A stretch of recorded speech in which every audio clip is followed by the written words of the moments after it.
WHDI Kota Denpasar menggelar Muscap keempat bertemakan, melalui Muscap keempat WHDI Kota Denpasar, kita wujudkan wanita Hindu yang cerdas, mandiri dan berbudi luhur untuk membentuk keluarga Sukinah Bawantu menuju Kota Denpasar berwawasan budaya.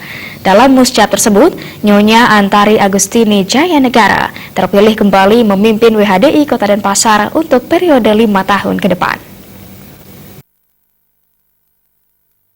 Keempat WHDI Kota Denpasar, Lumade Kusuma Dewi dalam laporannya mengatakan, Muscap WHDI yang keempat ini diikuti oleh 80 orang peserta yang berasal dari pengurus WHDI Kota Denpasar sebanyak 25 orang, pengurus WHDI Kecamatan 12 orang, dan utusan WHDI dari desa kelurahan sebanyak 43 orang.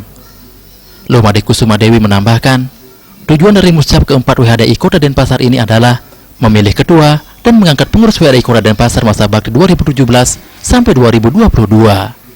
Sementara itu, Ketua WHDI Kota Denpasar terpilih, Sagung Antari Agustini Jayanegara mengatakan, pelaksanaan Muscap WHDI Kota Denpasar sebagai tindak lanjut dari pelaksanaan Muscap keempat WHDI Provinsi Bali, mengingat kepengurusan WHDI Kota Denpasar masa bakti tahun 2012 sampai 2017 telah berakhir, maka Muscap ini diharapkan sebagai salah satu mekanisme yang bertujuan untuk meneruskan hasil Musda dan untuk memilih kepengurusan baru dalam rentan waktu 5 tahun ke depan.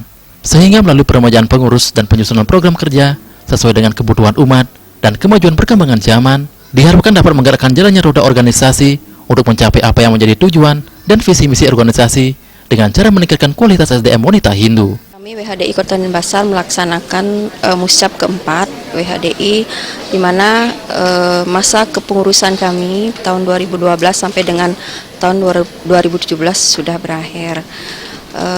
Kami mengucapkan banyak terima kasih kepada Bapak Wali Kota, kepada OPD terkait, kepada tim penggerak PKK Kota Denpasar, K3S, dan masyarakat Kota Denpasar yang selama ini sudah mendukung kami untuk melaksanakan kegiatan keumatan. Ketua WHDI Provinsi Bali, Nyonya Bintang Darmawati Puspayoga, dalam sambutannya yang dibacakan Wakil Ketua WHDI Provinsi Bali, Nyonya Nilawati mengatakan, sangat mengapresiasi yang setinggi-tingginya terhadap pelaksanaan Muscap keempat WHDI Kota Denpasar. WHDI adalah salah satu organisasi sosial kemasyarakatan yang berlandaskan spiritual agama Hindu dan tumbuh di tengah-tengah kemajemukan kehidupan beragama serta kompleksitasnya masalah sosial masyarakat yang sangat berat. Kami harapkan di dalam pembahasan program kerja dicari masukan dan itu mungkin diusulkan ke pusat. Kalau bisa seperti dulu program WHDI secara nasional itu diambilnya dari Bali. Setelah melalui Muscap keempat WHDI Kota Denpasar, akhirnya Nyonya Antari Agustini Jayanegara kembali terpilih memimpin WHDI Kota Denpasar periode 5 tahun ke depan. Pelantikan langsung dilakukan oleh WHDI Provinsi Bali, Nyonya Bintang Puspayoga. Saputra, Bali TV.